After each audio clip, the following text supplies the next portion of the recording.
I rise before the sun most days. My eyes open slowly, and I feel the soft warmth of my blanket around me. There is a quiet sense of comfort in those first few moments. I hear the faint sounds of the world waking up outside my window. Sometimes it is a gentle breeze that ruffles the leaves. Sometimes a stray car passes by, its tires rolling over the calm street. I take a deep breath and allow my mind to settle. In these early moments, I think about my parents and their stories.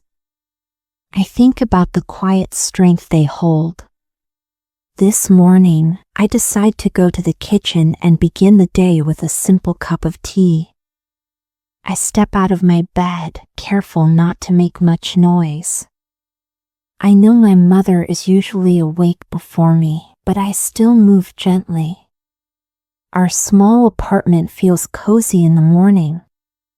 The walls are thin, and I can hear her humming a soft tune. The floors creak under my feet. I walk toward the kitchen, following the faint sound of her voice. She is standing by the sink when I enter. She greets me with a warm smile. I see the faint lines around her eyes. They speak of many long days and quiet sacrifices. I return her smile. Her eyes shine with a gentle light. She often says good morning in our family's native language. I love the way it sounds, like a soft melody from a place far away. I fill the kettle with water and place it on the stove. The burner lights up, and I watch the small flame dance under the kettle. My father walks in next, yawning and scratching his head. He smiles at both of us. We gather at the small table. Our table is old and slightly wobbly, but it carries many memories. As I wait for the water to boil, I look out the window. The sky is turning pale pink. I feel my heart grow calm. When the kettle whistles, I pour hot water into a teapot. My mother has already set out cups. She likes her tea strong and dark. I prefer mine a bit lighter, with a drop of milk.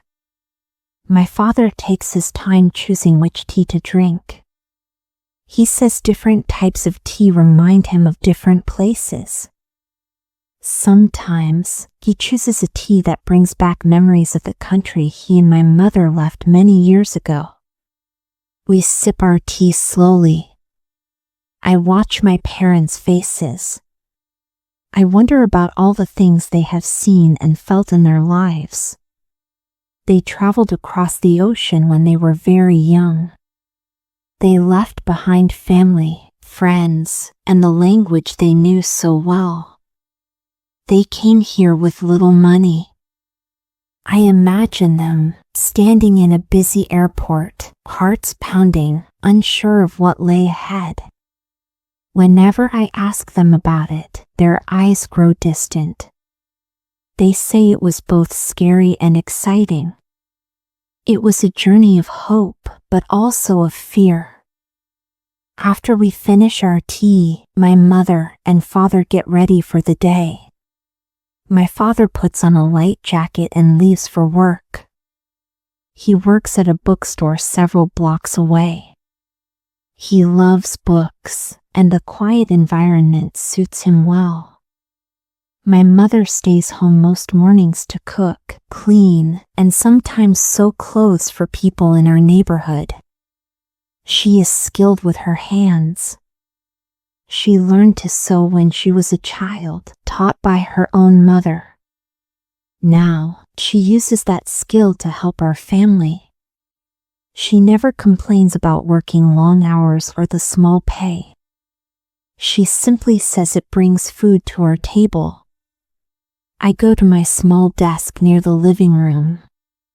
I still have books from school that I like to read. Even though I am not very young now, I still feel the comfort of learning new things. My mother always tells me how lucky I am to study here. She says my grandparents could not read or write very well. She reminds me that education is a bridge to many places. That word, bridge, sticks with me.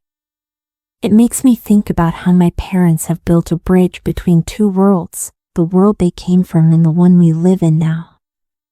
I open my journal and begin to write. I write about my dreams. I write about the gentle morning light and the steam from my tea. I write about the slight ache in my heart when I think of my parents' stories. I try to keep my sentences simple. Sometimes, I like to read them back to myself. The words help me sort out my feelings. They help me understand the quiet mixture of joy and sadness I feel inside. Every day, after I finish writing, I help my mother. I wash the dishes or sweep the floor. Sometimes, we talk about her life before I was born. Other times, we work side by side in silence. But even that silence feels comforting. It is not empty or cold. It is filled with understanding. I feel close to her. I sense the deep love she has for our family. Even though I do not always express it, I hope she knows I love her too. In the afternoons, I walk to the park. It is a few blocks away from our apartment. The streets are usually busy, filled with people going to and from work or school. I pass by a small bakery that sells sweet bread. The smell often makes my mouth water, and sometimes I stop to buy a small treat. The owner knows me well. She greets me with a wide smile and asks about my mother. She also came here from another country. Her accent is different, but I sense the same determination in her words. The park is a quiet place. There are tall trees, green grass, and a path around a small pond. I like to sit on a bench and watch ducks swimming. Their gentle movements calm me. I feel safe there, in the open air, surrounded by nature. The sunlight filters through the leaves, creating patterns on the ground. I watch these patterns shift as the breeze moves the branches. It reminds me that nothing stays the same forever. Everything changes, even if slowly. Sometimes, when I sit there, I think about what it means to be part of two cultures. At home, we speak our family's language. Outside, I speak English. At home, we eat dishes that my mother learned to cook from her grandmother. Outside, I eat pizza or sandwiches with my friends. Sometimes, I feel torn. Other times, I feel proud. It is like having two kinds of homes.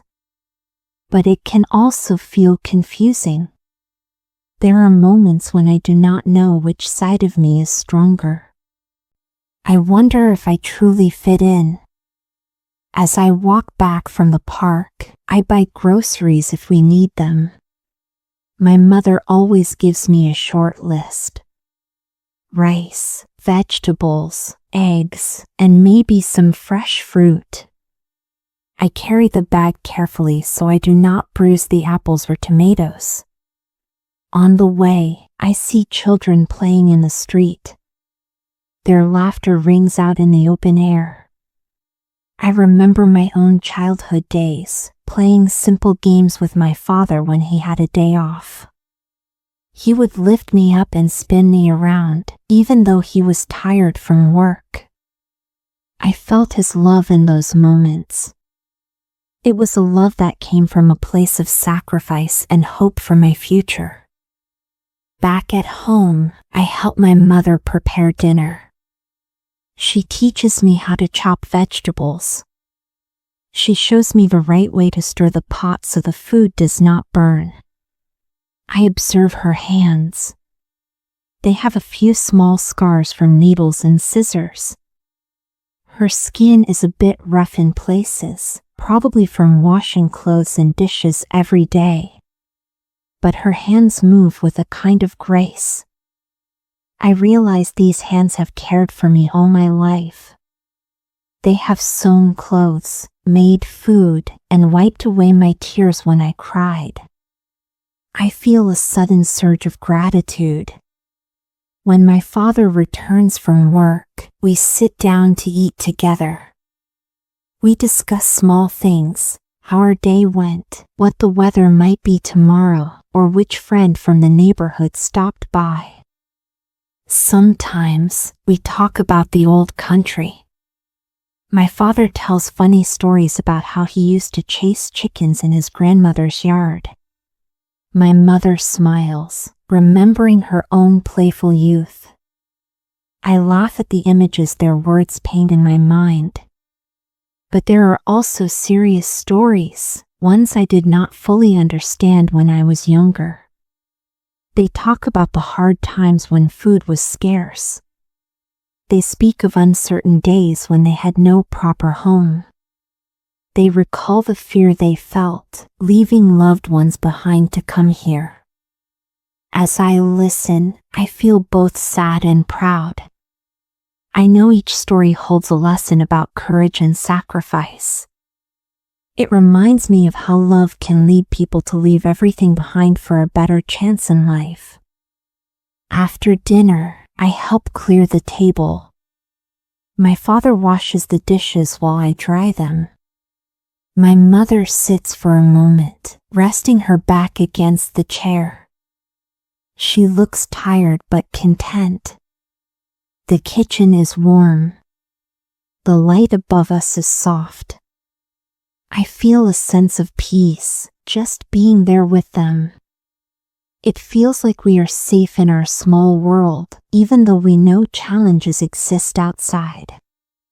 Later, I go to my room to read or write. I keep a small lamp by my bedside. Its gentle glow creates a cozy space. Sometimes, I read short poems. Other times, I continue writing in my journal. I try to put my feelings into words, but sometimes, my heart is heavy with emotions I cannot name. I think about the bridge my parents have built. One side leads to our family's old home, the other leads to our present life. I wonder if I will also build such a bridge someday. Will I continue their journey or find a new path? When I am done writing, I say goodnight to my parents. My mother often kisses my forehead. My father pats my shoulder. I go to bed with a sense of comfort. I listen to the hush of the night. I might hear a car pass by or the wind rustle the tree outside my window. Eventually, my mind drifts and I fall asleep, hoping for gentle dreams. The next day starts in a similar way. There is a calm routine to our life.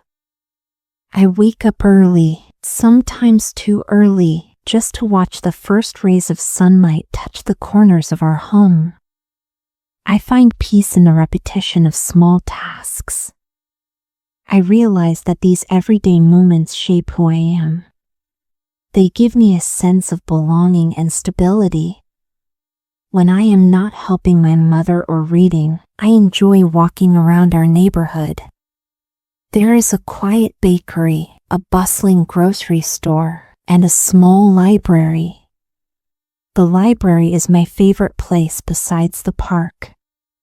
It is usually silent, filled with the soft rustle of turning pages. The walls are lined with books of many kinds. I think about how lucky I am to have access to so many words. So many worlds between pages. My parents often remind me of the value of knowledge. They did not always have libraries like this when they were young. One afternoon, I decide to visit my father at his bookstore. It is a bit further away, but I enjoy the walk. I pass rows of houses, many with bright flowers in front. I see people on their porches, talking in different languages. I sometimes hear laughter or smell food cooking. This neighborhood is a tapestry of many cultures, each family with its own stories. I think of how we each carry a piece of our old world here. When I step into the bookstore, I see my father behind the counter. He is ringing up a sale for a customer. He smiles when he notices me. The store is small, but the shelves are full. It smells like paper and a hint of coffee. The light comes in through large windows, creating a warm glow on the hardwood floor. I walk slowly through the aisles, brushing my fingers along the spines of the books. It feels comforting. My father finishes with the customer and calls me over. He asks how my day is going. I tell him it is peaceful, that I took a walk in the park. Then I ask if he is tired. He shrugs and smiles. He says he likes his job, even though it is quiet and does not pay much. Books, he says, are a treasure. He has always believed that words can heal, teach, and connect people across time. I admire him in that moment. He never had much formal education, but he cherishes knowledge. He has taught me that learning is a gift, one that can carry me far in life. I sit with him for a while in the bookstore. Sometimes, a customer asks for a recommendation, and my father carefully chooses a book. Other times, we just sit in companionable silence. He tells me a story about when he was a boy, sneaking an old library book home because he could not afford to buy it. He laughs, saying he returned it a few days later because he felt guilty. But he read it first, hungry for the words. I see that hunger in his eyes even now. When the afternoon sun starts to fade, I say goodbye and head back home. My father locks the store a bit later and returns as well. We gather again for our evening meal. My mother prepares a dish from her childhood. She says it reminds her of the street markets near her old home. I close my eyes and try to imagine those markets. I picture colorful stalls, busy people, and the smell of spicy food in the air. As we eat, my mother tells a new story about her own mother. My grandmother worked in those street markets. She sold handmade items, often woven cloth or small decorations. It was not easy work. My mother recalls the long hours and the toll it took on their family. Sometimes they did not sell much, and they went home with almost nothing to eat. I look at the food on our table now. I feel a wave of emotion, thinking of how far we have come. After dinner, I help my mother clear the dishes. Then I wander to my room again. I sit on my bed, letting the soft lamplight fill the space. I think about the stories my parents share. There is sadness in some of them, but also hope and joy. I see how each tale has shaped them. They carry their past with pride, even though it was difficult. I realize how important these memories are. They are threads that link us to our roots. Night comes once more. The city outside grows quiet. I listen to the distant hum of traffic. My heart feels heavy, but not in a bad way. It is heavy with the depth of our family's journey. I think about the sacrifices made by my parents. They left their homes to offer me a life with more options. They have done everything in their power to help me grow. I feel a mixture of gratitude and responsibility. I want to do something meaningful with my life to honor their struggles. In the next few days, I continue my routine. The mornings are calm. My father leaves for the bookstore. My mother sews or cooks. I read, write, or help around the house. In the afternoons, I take walks, sometimes alone, sometimes with a friend from the neighborhood. My friend also has parents who came from another country. We share many of the same feelings: pride, confusion, and a sense of being between two worlds. We sit on a bench in the park and talk about these things quietly. It helps to know we are not alone. One day, as I write in my journal, I realize I want to record my parents' stories in a special way. I want to keep them safe so I never forget. So I begin a new notebook. I label the first page, A Bridge Between Worlds. I write down every small detail I can remember. I write about the food, the words, the traditions they brought with them. I note the hardships they faced, like language barriers and finding work. I also write about the kindness of strangers who helped them when they first arrived. This process becomes a daily ritual for me. Each day, I sit down with my parents for a short time and ask them simple questions. I ask my father about his first job here. He tells me he worked in a factory, packing boxes for many hours. His back ached from bending over, but he kept going. He was grateful to have a job at all. I ask my mother about the first friend she made here.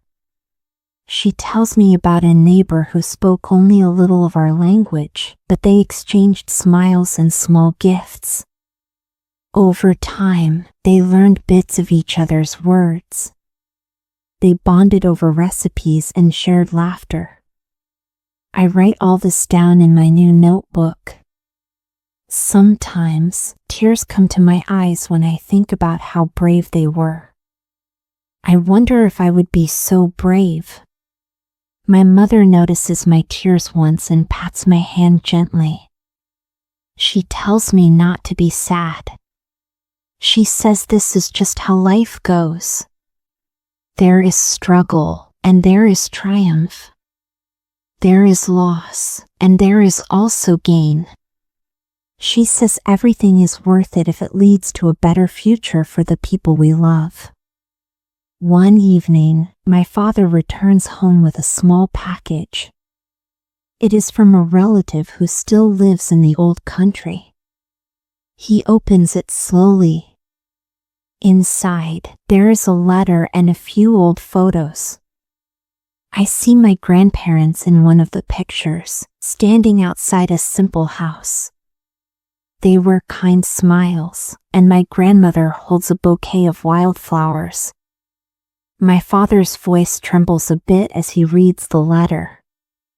It is full of well wishes and updates about life back home.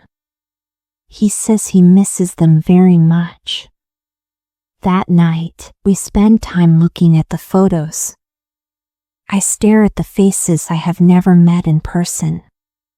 They look both familiar and strange. I see traces of my father in my grandfather's eyes. I see a softness in my grandmother that reminds me of my mother.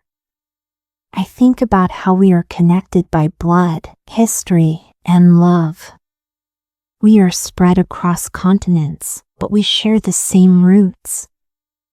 I feel a deep longing in my chest. It is a longing for a place I have never seen, yet I feel it is part of me. The days pass, and I notice changes in my own feelings. I used to feel uncertain about my identity. Now, I feel a gentle sense of peace. I understand that I do not have to choose one world over the other. I can embrace both. My parents have shown me that love can exist in many forms and in many places. It can cross oceans and borders. It can keep families tied together even when they are apart.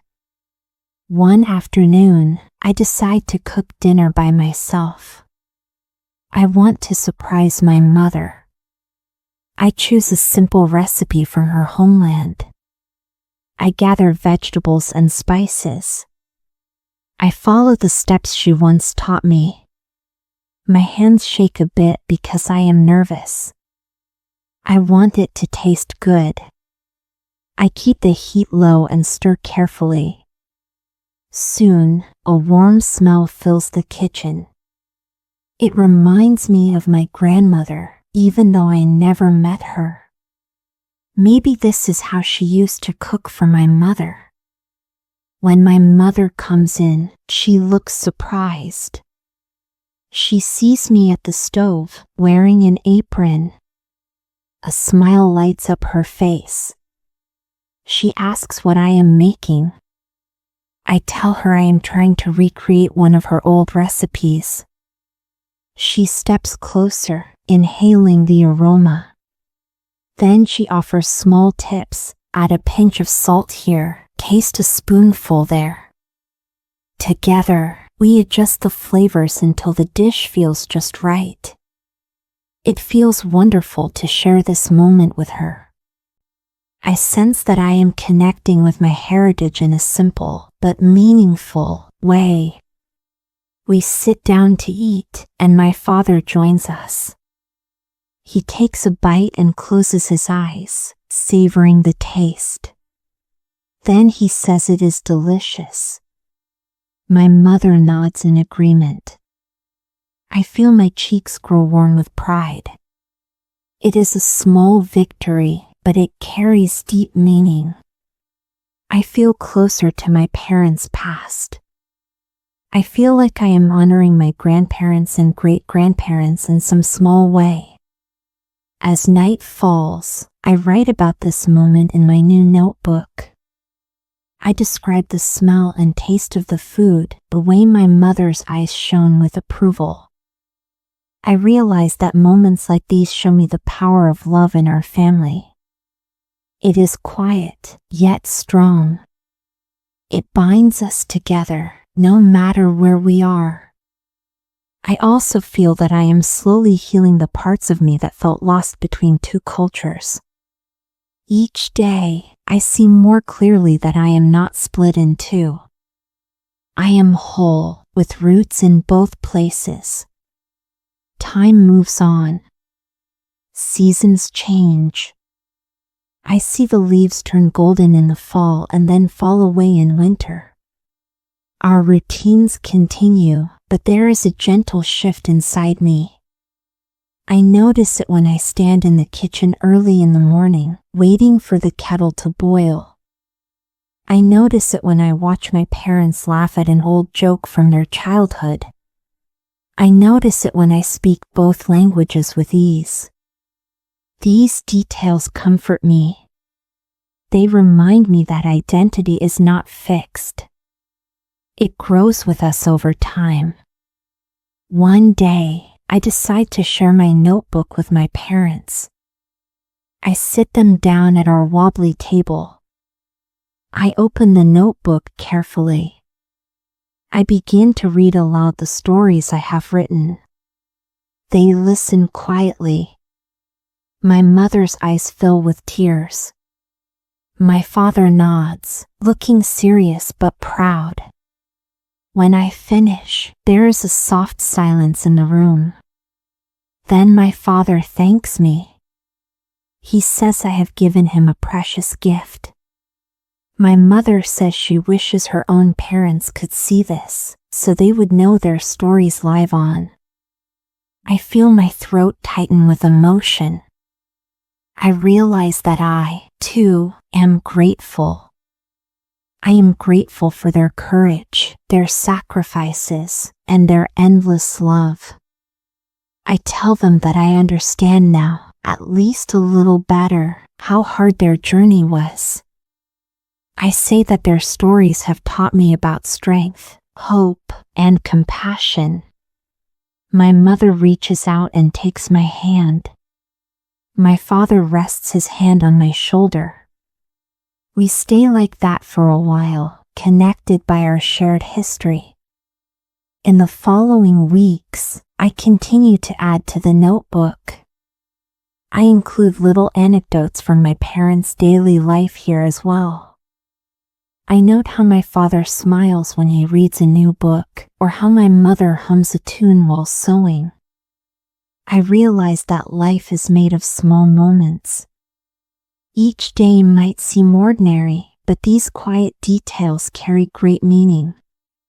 They show us who we are and what we value. Sometimes, I wake up at night with a longing in my heart. I think of the place my parents left behind. I wonder what it looks like now. I wonder if the trees near my grandparents' house are still standing. I imagine the houses, the roads, the rivers. I imagine the people living their lives there. It feels like a distant dream. Yet, at the same time, it feels like a part of me is there, sleeping under the same stars. My mother once told me that if I ever go back to visit, I should bring my notebook. She said I should read the stories to my relatives, so they know that we carry them in our hearts. That thought warms me. It makes me feel that no distance is too great for love. Our stories can travel farther than our bodies ever will. They can remain alive, passed down through generations. I continue to grow in small ways. I learn more recipes from my mother. I start reading some books in our family's language to practice. My father laughs at my pronunciation mistakes, but he also helps me correct them gently. He says it is important to keep our mother tongue alive, even if we live in an English-speaking world. I agree. Each word is a link to our ancestors, a thread in that strong bridge between worlds. One evening, I find my mother alone in the living room, looking at an old photo album. I sit beside her. She points to a faded photograph of her as a little girl. She stands next to her own mother, who has an arm around her shoulder. They both wear simple clothes, their hair tied back.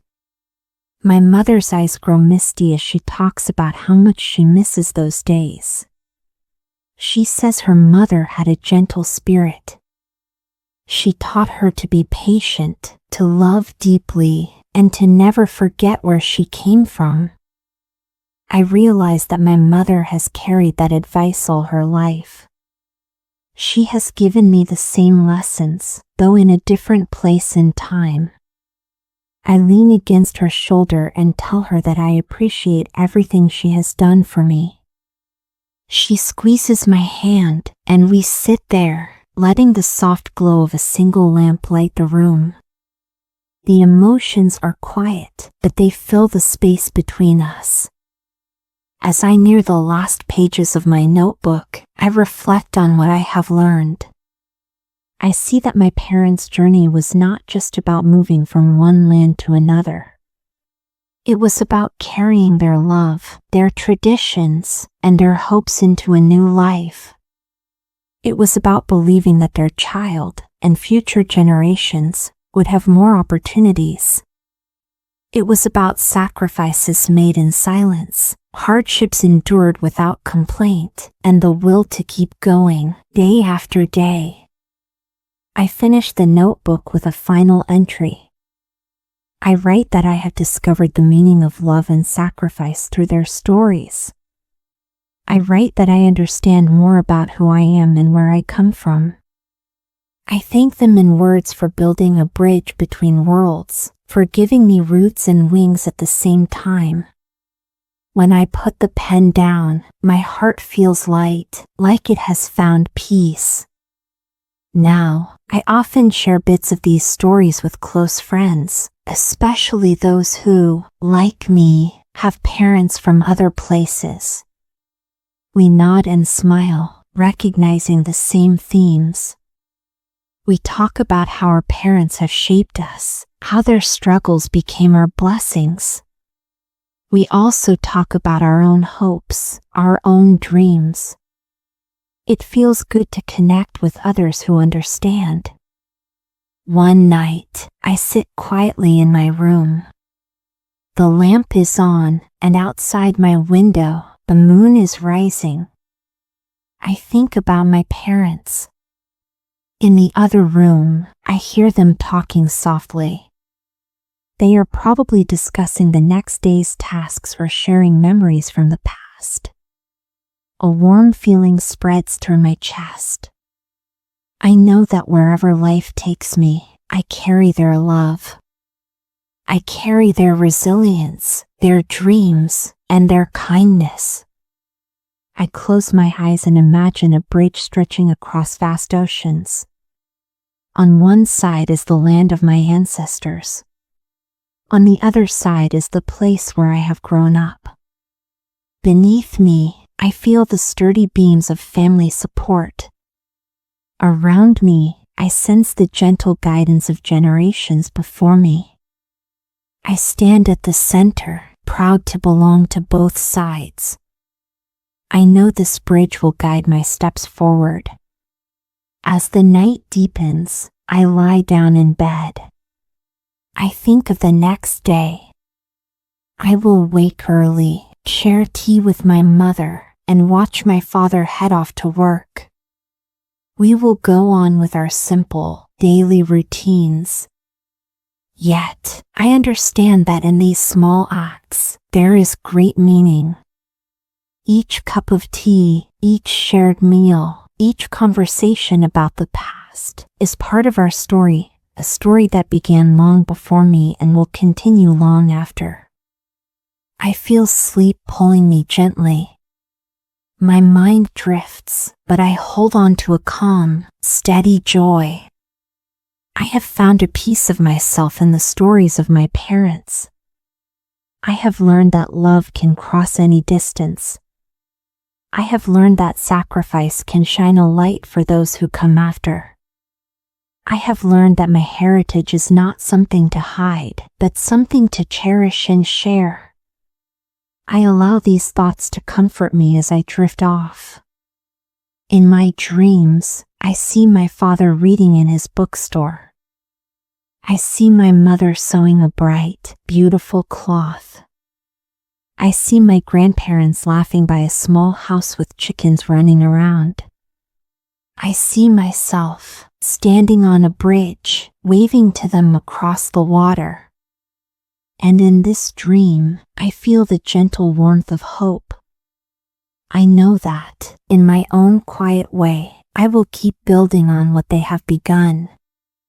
I will carry their love into each new day, each new place I go. And I will never forget the stories that brought me here, safely across the ocean of time and change.